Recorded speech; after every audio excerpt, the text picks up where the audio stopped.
Hello दोस्तों, स्वागत है आप सभी का त्रिपाठी सोशियोलॉजी चैनल में। तो जैसा कि आप लोग को पता है, मैंने कल फर्स्ट यूनिट जो हमारा है थर्ड कोर्स का जो फर्स्ट यूनिट था, जिसमें economic growth, economic development, social development, इन सब विषय पे हम लोग बात किए थे। आज हम यूनिट 1 हमारा कंप्लीट भी हो चुका है, 2 वीडियो में मैंने उसको कंप्लीट कर दिया है। अब हमारा जो यूनिट सेकेंड है, थर्ड कोर्स का जो यूनिट सेकेंड है, डेवलप्ड इन डेवलपिंग सोसाइटी, आज हम उसके विषय में बात करेंगे कि विकसित और विकासशील समाज क्या है, विकसित और विकासशील समाज में डिफरेंट क्या है, इनके इंटेंशन क्या है, और किस प्रकार की सोसाइटी विकसित है और किस प्रकार की सोसाइटी विकासशील है, और कैसे इन सब इसको डिवाइड किया गया है, विकास के स्टेज में क्या क्या चीज़ें आती है, और विकसित स्टेज पे हम देखें तो क्या क्या चीज़ें आती है, इन सब के विषय में आज हम जानेंगे। तो वीडियो को स्टार्ट करने से पहले मेरा आप लोगों से एक रिक्वेस्ट है कि प्लीज़ मेरे वीडियो को लाइक कीजिए, शेयर कीजिए एंड सब्सक्राइब कीजिए, और ज़्यादा से ज़्यादा इसको स्टूडेंट तक पहुंचाने की कोशिश कीजिए। और हाँ, प्लीज़ बेल आइकन को दबाना मत भूलिए। तो हाँ, एक और बात कि मेरे जो व्यूज़ हैं वो 1000+ में जा रहे हैं। सो आप लोग ऐसे ही मुझे सपोर्ट कीजिए। तो वीडियो स्टार्ट करते हैं हम। देखते हैं कि क्या है डेवलप्ड इन डेवलपिंग सोसाइटी। तो हम आप लोगों को 2 वीडियो दिए थे, इसके पहले जो हमारा जो फर्स्ट यूनिट का था, उसमें से मैंने कुछ क्वेश्चन आप लोग के लिए बनाया, जिसमें ये हम देख लेते हैं कि क्या क्या क्वेश्चन है। कुछ मैंने बुक से बनाया है, कुछ ऑनलाइन मैंने देखा था, और जो मैं नोट्स में आप लोगों को पहले भी बोले थे कि जो मैं नोट्स दे रही हूँ उसी में से मैं आप लोगों के लिए ये ऑब्जेक्टिव रेडी करूँगी। तो मैंने ये तैयार किया है। तो हम सबसे पहले देखेंगे सस्टेनेबल डेवलपमेंट वाला। तो हम देखते हैं कि पहला जो है, सस्टेनेबल डेवलपमेंट के लिए सर्वोत्तम कारक क्या है। तो उसके लिए रिड्यूस, रीयूज़, रिसाइकल, ये जो भी है इसमें से मैं ये आप लोग प्रिपेयर कर लीजिएगा। कम से कम नहीं कुछ तो भी 20-25 क्वेश्चन तो फिक्स है, आप लोग को मिल ही जाएंगे। तो इसको देखिएगा, मैं ज़्यादा क्वेश्चन बना नहीं पाई हूँ, कुछ ही बनाई हूँ क्वेश्चन, लेकिन हाँ, जो बनाई हूँ वो इम्पोर्टेंट है, उसे आप लोग पढ़ लीजिएगा, एक बार देख लीजिएगा। सर, सस्टेनेबल डेवलपमेंट के लिए सर्वोत्तम कारक है उपरोक्त सभी निम्न में से कौन सा एक कार्यकलाप पोषित विकास के लिए उत्तरदायी हो सकता है। तो इसमें हमारा ऑप्शन होगा कि ऐसे औद्योगिक इकाइयाँ जो इकाइयों को विकसित करें जिसमें प्राकृतिक दोहन कम हो। सस्टेनेबल डेवलपमेंट जो है वो प्रकृति की ही तो बात करता है, वातावरण की बात होती है उसमें। तीसरा क्वेश्चन है कि निम्नलिखित में से किस कारण विद्यालयों में मेढक के डाइसेक्शन पर रोक लगा दी गई।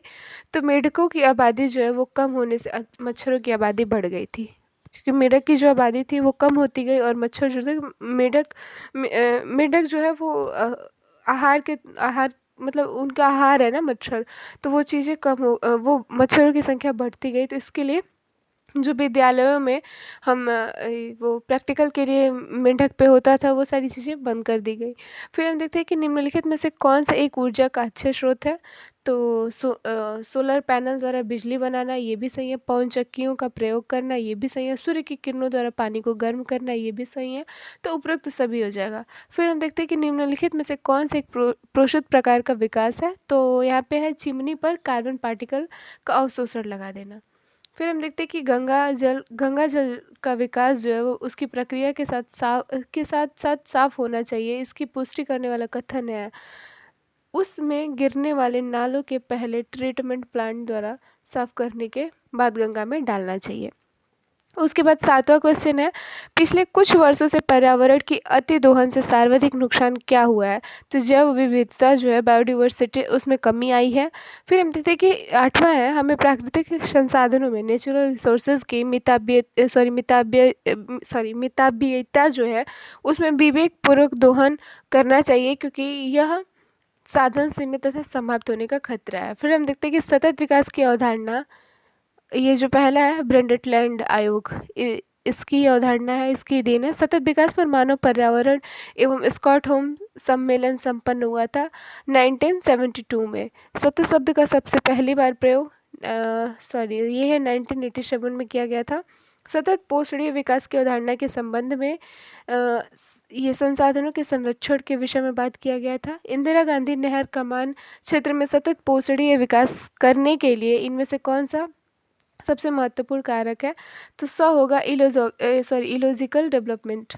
पोषणीय विकास क्या है, तो इकोनॉमिक डेवलपमेंट है। उसने विकास शब्द का सर्वप्रथम प्रयोग किया था, किसने विकास शब्द का सर्वप्रथम प्रयोग किया था? कोकोयक घोषणा के समय। 16 हम देखते हैं कि इसमें है कि 16 शून्य विकास रणनीति 1977 पुस्तक किसकी है, तो दिल्ली की। विकास हेतु ऐसे ही नवीन तकनीकी का विकास करना चाहिए जो पर्यावरण को नगण्य हानि पहुंचाए तथा आगामी पीढ़ियों हेतु स्वच्छ एवं स्वस्थ पर्यावरण को सजाए रखे, बनाए रखे। सुस्थिर विकास क्या है, तो पर्यावरण संरक्षण के साथ विकास करना सुस्थिर विकास है। फिर हम 19 से जैव विविधता को सर्वाधिक प्रभावित करने वाले कारक कौन से हैं? क्लाइमेट। भूमध्य रेखीय सदाबहार वनों में सर्वाधिकता पाई जाती है, जातिगत विविधता, रेशियल डाइवर्सिटी में। अब ये क्वेश्चन हो गया सस्टेनेबल डेवलपमेंट से रिलेटेड, कुछ सोशल डेवलपमेंट के भी है। अब जो मैंने अभी आप लोगों को बोला development in developing society, problem of developing society, तो इसके विषय में बात करेंगे। ये हमारा सेकेंड यूनिट है, तो यहाँ से हमारा सेकेंड यूनिट शुरू होता है। अभी नीचे और भी मैंने ऑब्जेक्टिव बनाया है, वो भी चीज़ मैं अभी आप लोग को दिखाऊंगी। तो पहले हम समझते हैं कि डेवलपमेंट इन डेवलपिंग सोसाइटी क्या है।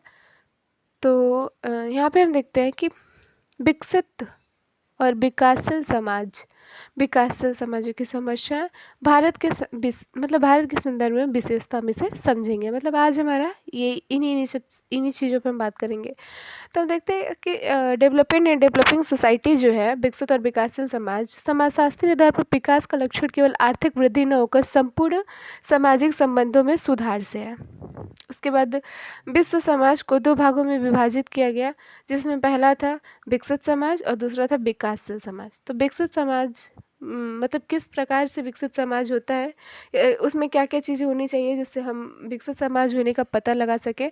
तो सबसे पहले हम देखते हैं कि विकसित समाज में औद्योगिकरण की गति जो होती है वो काफ़ी तीव्र होती है, नगरीकरण की प्रक्रिया भी तीव्र होती है और साक्षरता का जो अनुपात है वो भी तीव्र होता है। औसत जो है वो जनसंख्या से अधिक होती है। तो ये विकसित समाज हम इसे देख लेते हैं। वहाँ पर हर चीज़ें आवश्यकता से मतलब ज़्यादा मिलती है, हर चीज़ उपलब्ध होती है, ये विकसित समाज की देन है।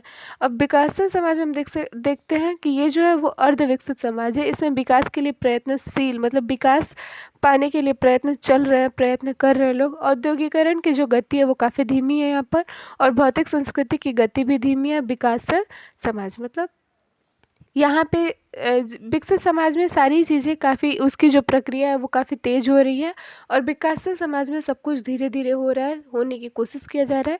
यही अंतर है। इसे आप लोग अगर समझ लेंगे तो इसका डेफिनेशन क्लियर हो जाएगा। लेकिन मैंने यहाँ पे कुछ डेफिनेशन भी आप लोग को दे दिया है, आप लोग इसे भी देख लीजिए कि कुछ विचारकों ने प्रति व्यक्ति के आधार पर विकसित समाज की व्याख्या की है। तो कुछ विचारकों ने विकसित समाज से अर्थ उस समाज से लगाया है जहाँ प्राकृतिक संसाधनों तथा जनसंख्या एवं साधनों के घनत्व में अनुपात से समुचित हो। मतलब कई विचारकों ने प्रति व्यक्ति के आधार पर विकसित समाज के विषय में बात किया, और कुछ जो समाजशास्त्री हैं उन्होंने प्राकृतिक संसाधनों तथा जनसंख्या एवं साधनों के घनत्व के विषय में बात किया। फिर हम देखते हैं कि विकासशील समाज से हमारा तात्पर्य उस समाज से जो अर्ध विकसित तथा विकास के लिए प्रयत्नशील है। विकासशील समाज में गति धीमी है। मतलब जो चीज़ें विकास के लिए प्रयत्न कर रही हैं, विकास पाने के लिए, विकास करने के लिए, तो और इसमें जो गति होती है वो काफ़ी धीमी होती है। ये विकासशील समाज हो गया। और जहाँ पे सारी चीज़ें आवश्यकता से पहले पूर्ण हो जाए, हमें मिल जाए, वहाँ पे विकसित समाज है। अब देखते हैं कि एक विकासशील अथवा अर्ध विकसित देश वह है जिसमें प्रति वास्तविक आय जो है वो विकासशील समाज और अर्ध विकसित देश में अमेरिका, कनाडा, ऑस्ट्रेलिया, यूरोप आदि देश प्रति व्यक्ति आय में वास्तविक आय से कम है। यहाँ की जो प्रति व्यक्ति आय है वो वास्तविक आय से कम है, उसे ही विकासशील कहते हैं। जहाँ पे मतलब जो व्यक्ति है वो मतलब आर्थिक रूप से वो उतना ही कर रहा है, लेकिन आय जो है उसको उतना मिलता नहीं है। तो ये चीज़ें विकासशील समाज में है। फिर अब हम डेफिनेशन देखेंगे कुछ समाजशास्त्रियों ने क्या क्या दिया है इनके विषय में। तो हम सबसे पहले अकॉर्डिंग टू जेआर हिक्स के बारे में बात करेंगे। इन्होंने क्या अपना मत दिया था। इन्होंने contribution to the theory of trade cycles में इन्होंने कहा कि इनकी पुस्तक है, इसमें इन्होंने कहा कि एक विकासशील देश वह है जिसमें प्राविधिक तथा मौद्रिक साधनों का मात्रा, उत्पादन एवं बचत के वास्तविक स्तर के समान ही निम्न होती है, जिसका परिणाम यह होता है कि श्रमिक को वेतन मतलब वेतन पुरस्कार कम मिल रहा है। इसमें इन्होंने कहा कि डेवलपिंग सोसाइटी जो है यहाँ पर जो श्रमिक हैं उनके जो वेतन है वो कम मिल रहा है, इसके विषय में इन्होंने बात किया। यहाँ पे इनका ये प्राविधिक तथा मौलिक साधन इम्पोर्टेंट है। अगर ऑब्जेक्टिव आएगा तो कुछ ऐसे ही आएगा। फिर हम देखते हैं कि अकॉर्डिंग टू रेगनर नाग, इन्होंने कहा कि विकासशील समाज वे हैं जिसमें जनसंख्या और प्राकृतिक साधनों की तुलना में पूंजी कम होती है, और वे समाज विकासशील हैं जहां औद्योगिकरण तथा नगरीकरण की प्रक्रिया धीमी है तथा शिक्षा का स्तर गिरा हुआ है। इन समाजों में साधनों के होते हुए भी उसका उपयोग सामाजिक विकास के निमित्त नहीं हो पाता है। तो ये रेगनर और नाक्स ने कहा था।